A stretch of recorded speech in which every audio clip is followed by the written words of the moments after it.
Užėję į puslapį, spauskite mygtuką Registruotis į būrelius.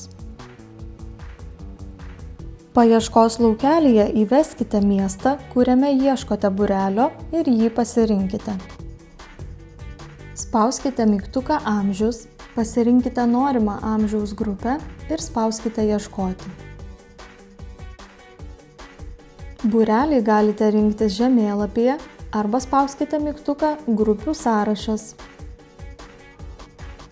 Slinkdami sąrašą žemyn, išsirinkite būrelį pagal norimą datą bei lokaciją ir paspauskite ant jo. Atsidarius naujam langui, susipažinkite su pateikta būrelio informacija ir spauskite Registruotis. Jeigu paskyrą jau turite, įrašykite elektroninį paštą bei slaptažodį ir spauskite Prisijungti.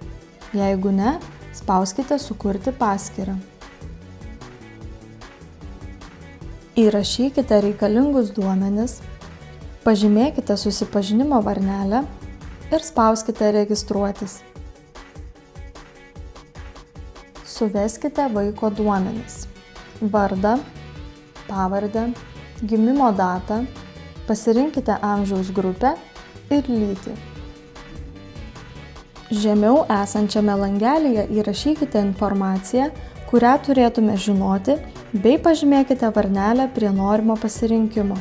Spauskite Patvirtinti ir eiti prie apmokėjimo. Patikrinkite, ar jūsų pateikta informacija yra teisinga. Jeigu turite nuolaidos kodą, įrašykite jį pateiktame langelyje ir spauskite Pritaikyti. Toliau spauskite Apmokėti ir atsidariusiame lange suveskite reikiamus pirkėjo duomenis. Perskaitykite būrelio sutartį ir pažymėkite sutikimų varneles. Pasirinkite norimą mokėjimo būdą ir spauskite Apmokėti.